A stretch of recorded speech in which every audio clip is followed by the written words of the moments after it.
இந்த நாட்டில் புதிய பொருளாதார கொள்கை வந்த பிறகு பொதுத்துறவு நிறுவனம் குறைஞ்சபட்சம் இந்த என்எல்சியினுடைய ஷேரை மன்மோகன் சிங் கவர்மெண்ட் விற்றுது. அதை விற்கக்கூடாதுன்னு மிகப்பெரிய போராட்டம் நடத்தினாங்க. அன்னைக்கு அம்மையார் ஜெயலலிதா அவர்கள் அதை தமிழ்நாடு அரசாங்கம் வாங்கிக்கும் சொல்லி அந்த ஷேரை வாங்கிக்கிட்டாங்க. இதற்கெல்லாம் வழிகாட்டி யார்? காங்கிரஸ் ஆட்சியில் தான் அதனுடைய வழிகாட்டி. இதை தொடர்ந்து செய்கின்ற போது அதை நம்ம குற்றம் சாட்டுறோம். இதற்கு யார் பேசிக்கு? பொதுத்துறை நிறுவனத்தை விற்பதற்கான ஷேரை பங்கை விற்பதற்கான சூழ்நிலை உருவாக்குவது அரசியல் களத்தில் யார் யார் வேணாலும் இருக்கிறாங்க. அரசியல் நிரந்தர நண்பர்கள் சொல்ல முடியாது.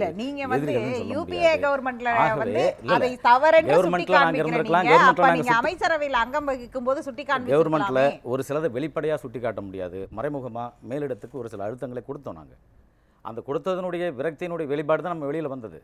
ஏன்னா தொடர்ந்து நீங்கள் காமராஜரை கூட எடுத்துக்கோங்க. காங்கிரஸ் பல காலகட்டத்தில் அலட்சியப்படுத்துனதனுடைய விளைவு தான். அவரும் பல அழுத்தங்களை கொடுத்தார். இந்த கட்சி இப்படி இருக்கணும். ஏன்னா அகில இந்திய காங்கிரஸினுடைய தலைவராக இருந்தார். அதை இந்திரா காந்தி அம்மையார் அவர்கள் அவர் உதாசீனப்படுத்தினாங்க. அதுக்கப்புறம் இங்கே அவருடைய நிலைமை மாறிச்சு. அதுக்கப்புறம் அவர் மீண்டும் ராஜாஜி வேண்டாம் என்று சொன்ன ராஜாஜி கூட ஏற்றுக்கிட்டார். ஆகவே அகில இந்திய காங்கிரஸுக்கு ஒரு சில அழுத்தத்தை நீங்கள் பத்திரிகையில் பேட்டியாக கொடுத்து அதை நீங்கள் ஊடகங்களுக்கு ஒரு செய்தியாக கொடுத்து அவங்க சொல்ல மாட்டாங்க. ஒரு லீடர்ஷிப்ன்றதை அமைதியாக சொல்லுவாங்க. எங்கெங்கே தவறு நடக்குது, அந்த தவறுகளை நீங்கள் எப்படி திருத்திக்கணும், அந்த தவறுகள் எடுத்தால் தமிழகத்தில் கட்சி எப்படி இருக்கணும். இன்றைக்கி உண்மையிலே காங்கிரஸ் ஒரு பலமான கட்சியாக இருந்திருக்கும். ஆனால் ஒரு காலகட்டத்தில் மாறுதுன்னா கூட நாங்கள் எங்களுடைய கருத்தை திணிக்கிறோம், எங்களுடைய கருத்தை சொல்கிறோம். அதற்கான ஆதரவுகள் கிடைக்காத போது அவங்க வெளியில் வரும். ஆகவே நீங்க சொல்றீங்க நாங்க இருந்தோம்னா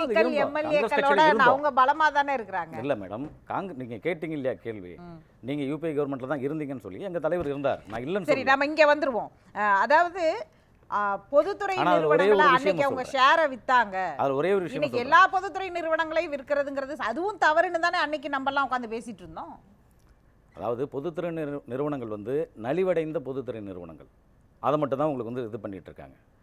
ஒரு சில காலகட்டங்கள் நலிவடைந்ததை வச்சுக்கிட்டு எப்படி நடத்த முடியும்? உங்களுக்கு அரசால் நீங்கள் நஷ்டக்கணக்கை எப்படி காமிச்சிட்டு இருக்க முடியும்? இதுக்கு நீங்கள் வழிவகுத்தது அவங்க தானே. நஷ்டக்கணக்கு காட்டக்கூடிய பொதுத்துறை நிறுவனங்கள் மீண்டும் இயங்க முடியாத ஒரு சூழ்நிலைகள் வருகின்ற பொழுது அதனுடைய லேபரை பார்க்கணும், இன்ஃப்ராஸ்ட்ரக்சரை பார்க்கணும், அதனுடைய கட்டமைப்புகளுக்கு உங்களுக்கு மாதாந்தோரமாக செலவுகளை பார்க்கணும். ஆகவே அவங்க என்ன செய்கிறாங்க, அந்த ஷேரை தனியார் கேட்குறாங்க. எவ்வளோ வேலை வாய்ப்பை நீங்கள் உருவாக்கியிருக்கீங்க, குறைந்தபட்சம் பொதுத்துறை நிறுவனங்கள்லையாவது ஃபில் பண்ணியிருக்கீங்களா? அதன் அடிப்படையில் தான் நாங்கள் வந்தால் உடனடியாக 14 லட்சம் பேரை ஃபில் பண்ணுவோன்னு அவங்க ஒரு கணக்கு சொல்கிறாங்க.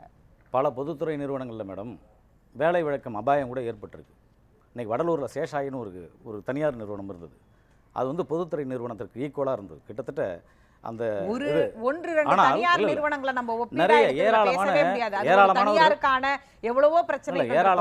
தன்னுடைய வேலை வாய்ப்பை இழக்கக்கூடிய ஒரு சூழல் இருந்தது. ஆகவே நீங்க நலிவடைந்த இது மாதிரி பொதுத்துறை நிறுவனங்களை அவர்கள் மூடியிருக்காங்க. அதனுடைய ஷேர் தனியாருக்கு வித்திருக்காங்க. அதே சூழ்நிலையில் நம்ம என்ன சொல்ல வரேன்னு சொன்னீங்கன்னா, இன்றைக்கு வங்கியின் மூலமாக இன்றைக்கு கிட்ட முத்ரா லோன் திட்டம் ஒவ்வொரு தொழிலதிபர்களுக்கும் ஒரு தொழில் முனைவர்களுக்கும் வழங்கி அவங்களுக்கு கீழே ஒரு 10 பேர் 5 பேர் வேலை செய்யக்கூடிய அளவிற்கு ஸ்டார்ட் அப் திட்டம், இப்படி பல திட்டங்களை உருவாக்கி தொழில் முனைவோர்களை உருவாக்கியிருக்காங்க. இன்றைக்கு தனியார் நிறுவனங்கள் ஏராளமாக பல வங்கிகள் இன்றைக்கு லோன் கொடுத்துக்கிட்டு தானே இருக்கிறாங்க. ஒரு அரசு வங்கி லோன் கொடுக்கறத தன்னுடைய திட்டம் அப்படின்னு சொல்லலாமான்னு இங்கே வரக்கூடிய பொருளாதார நிபுணர்களே கேட்குறாங்க. இதுக்கு முன்னாடி PMRO எப்படி கொடுத்தோம்? பிரைம் மினிஸ்டர் ரோஜ்கார் யோஜனா திட்டம் ராஜீவ்காந்தி அவர்கள் தானே அறிவித்தார். வடநாட்டுக்கு அவர் சுற்றுப்பயணம் போகின்ற பொழுது சொன்னார், பல இளைஞர்கள் இங்கே வேலை வாய்ப்பு இல்லாமல் இருக்கிறாங்க, நாங்கள் தெரியறதை பார்க்குறோம். அந்த இளைஞர்கள் 10ஆம் வகுப்பு குறைந்தபட்சம் படித்தவங்களுக்கு 1 லட்சம் ரூபாய் பிரைம் மினிஸ்டர் ரோஜ்கார் யோஜனா திட்டத்தின் மூலமாக கொடுக்கப்பட்டு அவர் தொழில் தொடங்கலாம் என்ற ஒரு திட்டத்தை உருவாக்கி வைத்தது. அதனுடைய தொடர்ச்சி தானே. இப்போ நீங்கள் முத்ரா திட்டம் எதுக்கு கொடுக்குறோம் மேடம்? அரசாங்கம் ஒரு தொழில் முனைவர்களை உருவாக்கணும், அதற்காக கொடுக்கக்கூடிய திட்டம் தான். நீங்க சொல்ற இந்த பதில் பிரியங்கா காந்தி ஒரு கேள்வியை கேட்கறாங்க. ஏழைகளுக்கு நாங்க உணவளிக்கிறோம்னு பிரதமர் சொல்கிறார். ஆனால் நாங்க யூபிஏ கவர்மெண்ட்ல நாங்க உணவு பாதுகாப்பு சட்டத்தை நிறைவேற்றிட்டு தான் யூபிஏ கவர்மெண்ட்லேயே நிறைவேற்றிட்டோம். அந்த சட்டம் வந்த பிறகு ஏழைகளுக்கு உணவை உறுதிப்படுத்துறதுக்காக தான் அந்த சட்டத்தையே கொண்டு வந்தோம். இப்போ இவர் அந்த ரைஸ் பேக்ஸ்ல எல்லாம் தன்னுடைய போட்டோவை போட்டு ஸ்டிக்கர் ஒட்டி கொள்கிறார் அந்த சட்டத்திற்கு அப்படின்னு சொல்லி தன்னுடைய திட்டம்னு சொல்றாரு. அவர் சொன்னதுலேயும் ஒன்றும் தவறு கிடையாது.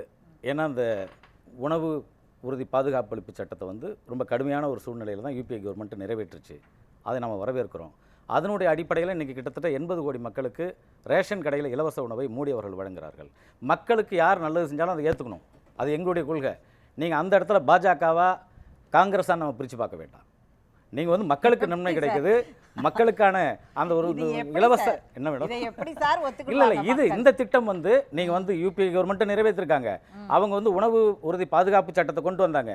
இன்னைக்கு 80 கோடி மக்களுக்கு இன்னும் உணவு தானியங்கள் ரேஷன் கடையில் இலவசமா வழங்கப்படுது இந்த கவர்மெண்ட்ல. அப்ப இது மட்டும் நம்ம நேர்மையா தானே எடுத்துக்கொள்ள முடியும்.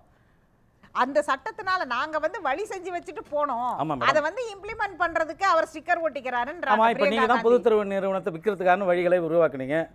அதை வித்தா மட்டும் குறை சொல்றீங்க. இப்ப 80 கோடி மக்களுக்கு உணவு பாதுகாப்பு திட்டத்தின் அடிப்படையில் இன்னைக்கு வந்து ரேஷன் கடையில் நம்ம உணவு இது தானியங்கள் வழங்குறோம். இப்ப அதை பாராட்ட வேண்டியதானே? ஏன் அதை பாராட்டுறதுக்குரிய மனசு அவர்களுக்கு அதுதான் அவங்க கேக்குறாங்க. அதுதான் நாங்களே பண்ணி வச்சுட்டு போயிட்டோமே, நீங்க வந்து என்ன பண்ணீங்கன்னு கேக்குறாங்க. அப்ப அடுத்து வர்ற அரசாங்கம் அதை செய்யக்கூடாதுன்னு சொல்றாங்களா? 10 ஆண்டுகள் இல்ல இங்க அங்கீகரிக்கப்பட்டிருக்கு. கூடாதுன்றத அவங்க இல்ல, அதான் சொல்லல. சொல்றேன். நீங்க ஸ்டிக்கர் ஒட்டிக்கிறீங்கங்கறாரு அப்படிங்கறாங்க. ஏன்னா எந்த கவர்மெண்ட்ல ஸ்டிக்கர் ஒட்டல? இன்னைக்கு மத்திய அரசினுடைய திட்டங்கள் எல்லாமே ஒவ்வொரு காலகட்டத்திலும் மாநில அரசால் ஒட்டப்படுகிறது. யாருடைய பங்களிப்புன்றது மக்களுக்கே புரியாது, ஊடகங்களுக்கே தெரியாத ஒரு சிலது நடக்கும். ஏன்னா இது வந்து திட்டம் அது மாநில அரசினுடைய திட்டமா மத்திய அரசின் திட்டமா அல்லது வேற ஏதாவது பொதுத்துறை நிறுவன திட்டமா இல்ல கார்ப்பரேட் ஆபீஸ் தெரியாம இருக்கலாம். எந்த திட்டம் என்பது முதலமைச்சரும் பிரதமருமே உட்கார்ந்து மேடையில ஷேர் வரைக்கும் பேசிட்டாங்க. ரெண்டு தரப்புல இருந்தும் பேசப்பட்டுருச்சு. அதனால இப்பெல்லாம் எது இல்ல நீங்க மாநில ஸ்டிக்கர் அரசுடைய- ஓட்டுறத சொல்ல இல்ல வரோம். இல்ல அதுதான் நீங்க சொல்றேன். ஸ்டிக்கர் இப்பெல்லாம் ஓட்டுறதுன்றது மக்களுக்கு வந்து முழு பங்களிப்போட மாநில அரசு எந்த திட்டத்தை எல்லா கொடுக்குது, அரசாங்கமும் மத்திய அரசு என்ன திட்டத்தை கொடுக்குது, பார்ட்னர்ஷிப்ல ரெண்டு பேரும் சேர்ந்து என்ன திட்டத்தை கொடுக்குறாங்கங்கறதெல்லாம் தெளிவா மக்களுக்கே தெரிகிறது. அதான் மேடம் இப்போ நீங்கள் மக்களுக்கு தெரிகிறது. நீங்கள் மக்களுக்கு தெரிஞ்சா அப்போ நீங்கள் வந்து எந்த ஸ்டிக்கரும் ஒட்டாத கொடுக்க வேண்டியதானே? இப்போ தமிழ்நாடு கவர்மெண்ட்டில் கூட தான் ஸ்டிக்கர் ஒட்டி கொடுக்குறாங்க. கடந்த கவர்மெண்ட் மட்டும் தான் கொடுத்தாங்க. இப்போ மத்திய அரசு கூட தான் கொடுக்குது. அது தப்பு அது தானே? ஆட்சியாளர்கள் அதுதான் அவர்கள் பிரியங்கா கொடுக்கிறார்கள். காந்தி சொல்றாங்க. எது மேடம்? இங்க தப்புனா அங்கேயும் தப்பு தானே சார்? இல்லை நாங்கள் சொல்கிறது தங்க தவறு நீங்கள் வந்து அது உண்மைன்னு கண்டுபிடிக்கிறதுக்காக இல்லை. ஒரு திட்டத்தை கொண்டு வராங்க. திட்டத்தை கொண்டு வருகின்ற பிறகு உங்கள் ஒரு முதலமைச்சர் ஸ்டிக்கர் ஒட்டிக்கிறது தப்பு இல்லை. நீங்கள் அதே போல் மத்திய அரசுக்கு கொடுக்கறதுல வந்து அவருடைய மோடியினுடைய படத்தை போடுறதும் தப்பு இல்லை, பிரதமருடைய படத்தை போடுறதும் தப்பு இல்லை. ஏன்னா கடந்த காலங்களிலே நீங்கள் நேரு கவர்மெண்ட்டாக இருக்கக்குள்ளேயும் சரி, அண்ணா இந்திரா காந்தி சரி, அவர்களுடைய காலகட்டங்களும் அப்படி சரி, இப்ப அது பிரதமருடைய கடந்த காலம் படங்கள் வந்து புரோட்டா காலம் தான் அதை ஃபாலோ போடப்பட்ட பண்ணியிருக்காங்க. பேடிஎம் வந்து தோல்விக்கு மத்திய அரசு பொறுப்பேற்றதா? அது பிரச்சனை, பேடிஎம்ல பிரச்சனை வந்தப்ப அவங்க பொறுப்பேற்றாங்களா? எல்லா பக்கங்கள்லயும் ஃப்ரண்ட் பேஜ்ல முழு பக்க விளம்பரம் வந்துச்சு அந்த பேடிஎம்காக. அப்ப அதுல வந்து பிரதமருடைய புகைப்படம் இருந்தது. அவ்வளவு என் சமீபத்துல கோவிஷீல்டு இந்த பிரச்சனை வரும் பொழுது சர்டிபிகேட்ல இருந்த போட்டோவை நீக்கிட்டாங்கன்னு ஒரு செய்தி. அது உண்மையா பொய்யான்னு இதுவரைக்கும் மத்திய சுகாதாரத்துறை அமைச்சகத்திலிருந்து அவங்க விளக்கமே கொடுக்கல. பிரதமருடைய படம் நீக்கப்பட்டிருக்கு கோவிஷீல்டு சர்டிபிகேட் வாங்கினவங்க எல்லாருக்கும் அப்படின்னு. இந்த மாதிரியான குழப்பங்கள் இருக்குல்ல, பிரதமர் படம் கோவிஷீல்டு வந்து அவங்க சொல்லிட்டாங்க லட்சத்தில் ஒருவங்களுக்கு அரிதான ஒரு இந்த மாதிரி வந்து ரத்த கட்டு ஏற்படும் என்று இவங்க சொல்லியிருக்காங்க. அன்னைக்கு இருந்த கொரோனா காலகட்டத்தில் இத்தனை கோடி மக்களுக்கு 2 முறை தடுப்பூசி போட்டுவதற்கான மத்திய அரசு எடுத்த முயற்சிகள். ஆகவே இப்போ வந்து அவங்க சொல்லியிருக்கிறதுனுடைய அடிப்படையில் வந்து நம்ம வந்து பொதுவாக பேசலாம். அதில் எடுக்கப்பட்டிருக்கு என்று ஒரு சில பேர் வேண்டப்பட்டவங்க பேசுவாங்க, எடுக்கப்படவில்லை என்றது ஆட்சியாளர்கள் ஒரு பக்கம் பேசுவாங்க.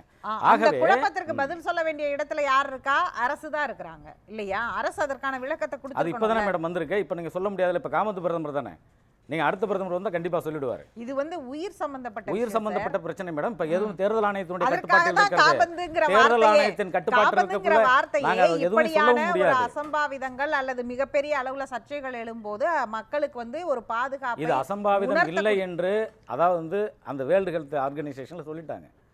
அது அக்செப்டே பண்ணல சார். WHO அன்னையில இருந்து இன்னைக்கு வரைக்கும் அக்செப்டே பண்ணிக்கல. மிகப்பெரிய அரிதான ஒரு சில பேருக்கு தான், அது லட்சத்தில் ஒரு சில பேருக்கு தான் சொல்லியிருக்காங்க.